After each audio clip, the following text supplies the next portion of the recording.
Hi friends, இன்றைக்கி நம்ம வீடியோவில் நம்ம எதை பற்றி படிக்க போகிறோம் அப்படின்னு சொல்லி பார்த்தீங்கன்னா வந்து ஸ்டெப்பர் மோட்டரில் உள்ள ஒரு டைப் பற்றி பார்க்க போகிறோம். அது என்னன்னு பார்த்தீங்கன்னா வேரியபிள் ரிலக்டன்ஸ் ஸ்டெப்பர் மோட்டர் அப்படின்னு சொல்லுவாங்க. அது என்ன இந்த டைப் ஆஃப் ஸ்டெப்பர் மோட்டர் அப்படின்னு சொல்லி பார்த்தீங்கன்னா ரிலக்டன்ஸ் அப்படின்னு சொல்லுவோம் இல்லையா. ஏரில் வந்து ரிலக்டன்ஸ் அப்படிங்கிறத வந்து நம்ம வந்து பேசிக்காக நம்ம எலக்ட்ரிக் சர்க்யூட்டில் ரெசிஸ்டன்ஸ் அப்படிங்கிறத வந்து நம்ம இந்த சைடு ஏசியில் வந்து என்ன சொல்லுவோம் அப்படின்னு பார்த்தீங்கன்னா வந்து ரிலக்டன்ஸ் அப்படின்னு சொல்லுவோம். அந்த ரிலக்டன்ஸை குறைக்கிற விதமாக அந்த மோட்டார் வந்து ரன் ஆகும் அப்படிங்கிறதுக்காக தான் வந்து வேரியபிள் ரிலக்டன்ஸ் ஸ்டெப்பர் மோட்டர் அப்படின்னு சொல்லுவாங்க. நம்ம நார்மலாக வந்து நம்ம ரிலக்டன்ஸ் மோட்டர் அப்படிங்கிறத பற்றி நம்ம சேனலில் ஒரு வீடியோ வந்து பார்த்துருப்போம். பட் இது வந்து எப்படின்னு பார்த்தீங்கன்னா வேரியபிள் ரிலக்டன்ஸ் அப்படின்னு சொல்லி தெரிஞ்சுக்கோங்க. ஸோ அந்த டயக்ராம் வந்து பார்க்குறீங்க. ஸோ சுற்றி இருக்க ஃபுல்லுமே பார்த்தீங்கன்னா வந்து ஸ்டேட்டார் பார்ட், சென்டரில் இருக்க வந்து ரோட்டார் பார்ட். சரிங்களா? ஸோ இதில் வந்து மொத்தம் வந்து ஸ்டேட்டாரில் வந்து என்ன எடுத்திருக்காங்கன்னு பார்த்தீங்கன்னா வந்து 6 போல் எடுத்திருக்காங்க. வேற ரோட்டாரில் வந்து 4 போல் எடுத்திருக்காங்க. இப்போ இந்த 6 போல் எடுத்தது வந்து ஸ்டேட்டாரில் என்ன அப்படின்னு பார்த்தீங்கன்னா வந்து அது ஒரு கண்டுபிடிக்க ஒரு ஃபார்முலா இருக்குது ரோட்டாரோட நம்பர் ஆஃப் போல்ஸ்க்கு. ஸோ NS + or -NS/Q அப்படின்னு சொல்லுவாங்க. Qன்றது நம்பர் ஆஃப் ஃபேஸஸ், எத்தனை ஃபேஸ் எடுக்கணும் அப்படிங்கிறது. NS அப்படின்னு பார்த்தீங்கன்னா வந்து ஸ்டேட்டாரோட போல்ஸ். இந்த இது பார்த்தீங்கன்னா இந்த ஃபார்முலா சப்ஸ்டிட் பண்ணிங்கன்னா NR எவ்வளோ அப்படின்னு சொல்லி தெரிஞ்சிடும்.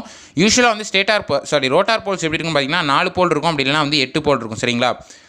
ஸோ இப்போ இந்த மோட்டரில் நம்ம 4 போல் வச்சு கன்சிடர் பண்ணுறோம். ஸோ இந்த சோர்ஸ் என்னென்னு பார்த்தீங்கன்னா DC சோர்ஸ் வித் 3 சுவிச்சஸ், அதாவது A, B, B', C அப்படின்னு சொல்லி 6 போல் இருக்கு இல்லையா.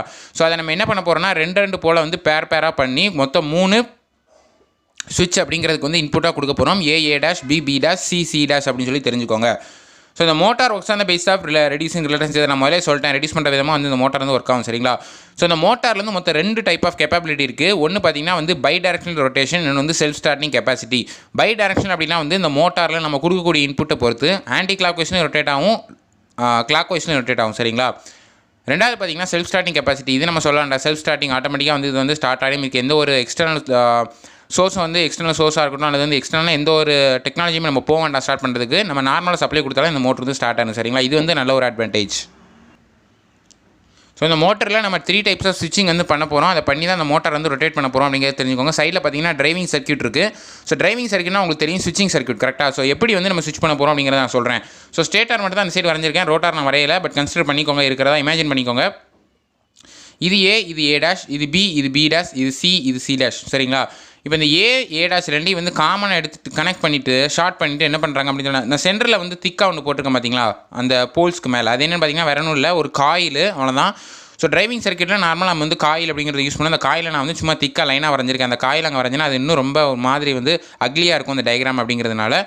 ஸோ இந்த ரெண்டையும் ஷார்ட் பண்ணிவிட்டு இங்கே மேலே உள்ளது என்னங்க எடுத்துகிட்டு வராங்கன்னு பார்த்தீங்கன்னா வந்து DC சப்ளை கொடுத்துட்றாங்க. இன்னும் 2 எங்கே போகுதுன்னு பார்த்தீங்கன்னா ஸ்விட்ச் 1க்கு போகுது. ஸ்விட்ச் 1 வந்து ஓப்பனாக இருக்குது, அதுலேருந்து பார்த்தீங்கன்னா நெகட்டிவ் சப்ளைக்கு வந்து போயிடுது. சரிங்களா? இது வந்து A'-க்குள்ள கனெக்ஷன்.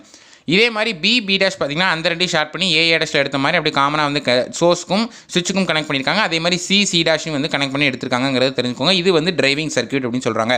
ஸோ இந்த சர்க்யூட் மூலமாக தான் நம்ம ஸ்விட்சிங் பண்ணி எப்படி வந்து இந்த மோட்டார் வந்து ரொட்டேட் ஆகுது அப்படிங்கிறது வந்து பார்க்க போகிறோம். ஸோ ஃபர்ஸ்ட் திங் என்னென்னு பார்த்தீங்கன்னா வந்து ஸ்விட்ச் 1 வந்து க்ளோஸ் பண்ணனே என்ன நடக்குன்னு பார்த்தீங்கன்னா ஸ்விட்ச் 1 க்ளோஸ் பண்ணனே A'-ன்றது வந்து கனெக்ட் ஆகுது. கரெக்டாக?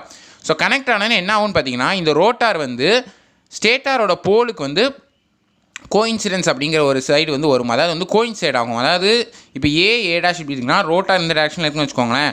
இப்போ B இங்கே இருக்குது, A இங்கே இருக்குது. ரோட்டார் வந்து 2 சைட்லேயுமே வந்து கோயின்சிடென்ஸில் இல்லை, சென்டரில் பார்த்துருக்கு இல்லையா. ஸோ இந்த ரிலக்டன்ஸ்ன்றது ஏர் கேப் இருந்தால் தான் வரும். கரெக்டாக? ஸோ இந்த மோட்டார் ஸ்விட்ச் 1 ஆன் பண்ணோன்னே என்ன நடக்குது அப்படின்னு பார்த்தீங்கன்னா அந்த மோட்டார் உள்ள ரோட்டார் ஆட்டோமேட்டிக்காக வந்து ரொட்டேட் ஆகி இந்த A'-ஓட கோயின்சைட் ஆகும்.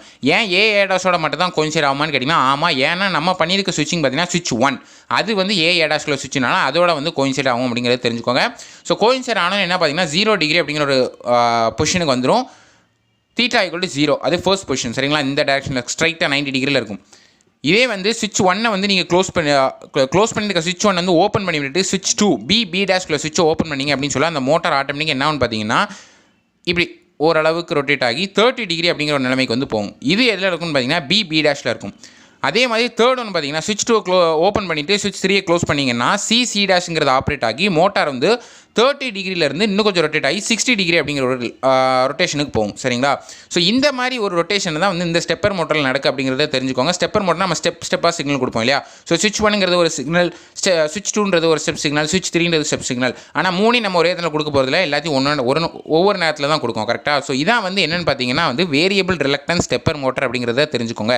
ஸோ இதில் பை டைரக்ஷனில் என்னென்னு பார்த்தீங்கன்னா நான் எப்படி கொடுத்தேன் அப்படின்னா ஸ்விட்ச் 1 வந்து A', அடுத்து B', அடுத்து C' கொடுத்தேன். ஸோ A, B, C ஆர்டரில் கொடுத்ததுனால இந்த மோட்டார் வந்து ஆன்டி கிளாக் வைஸில் ரொட்டேட் ஆகுங்கிறத தெரிஞ்சுக்கோங்க. இப்படி இருந்தது, இப்படின்னு ஆன்டி கிளாக் வைஸில் போச்சு. இதே CC dash BB dash AA dash அப்படி ரிவர்ஸ் ஆர்டரில் போனீங்க அந்த மோட்டர் வந்து கிளாக் வைஸில் ரொட்டேட் ஆகும் அப்படிங்கிறத தெரிஞ்சுக்கோங்க. அதே மாதிரி கடைசி ஒரு விஷயம் பார்த்தீங்கன்னா ஆல்ஃபான்றது வந்து பார்த்தீங்கன்னா ஸ்டெப்பிங் ஆங்கிள். அந்த ஸ்டெப் ஆங்கிள் கண்டுபிடிக்கக்கூடிய ஃபார்முலா என்னன்னு பார்த்தீங்கன்னா சைடில் எழுதியிருக்கேன். 360/QNR அப்படின்னு சொல்கிறாங்க. Qன்றது வந்து ஃபேஸஸ், வேற NR அப்படின்றது வந்து நம்பர் ஆஃப் போல்ஸ், ரோட்டாரோட போல்ஸ் அப்படின்னு தெரிஞ்சுக்கோங்க. ரோட்டாரோட போல்ஸ் இந்த மாதிரி நம்ம ஃபார்முலா சப்ஸ்டியூட் பண்ணி கண்டுபிடிக்கலான்றதை நான் முன்னாடியே சொல்லியிருந்தேன் இல்லையா? ஸோ அதை ரெஃபர் பண்ணிக்கோங்க. ஸோ இதில் தான் டவுட்ஸ் இருந்தால் உங்கள் கமெண்ட்ஸில் லீவ் பண்ணுங்கள். நான் உங்களுக்கு வேறு என்ன மாதிரியான வீடியோஸ் வேணுங்கிறது வந்து கமெண்ட்ஸில் சொல்லிகிட்டே இருங்க. உங்கள் ஃப்ரெண்ட்ஸ் எல்லாருக்கும் ஷேர் பண்ணுங்கள், எல்லாருக்கும் சொல்லிக் கொடுங்க. ஸோ நாளைக்கு இதே மாதிரி நல்ல ஒரு வீடியோவில் உங்களை சந்திக்கிறேன். அதுவரை தேங்க்யூ ஃபார் வாட்சிங்.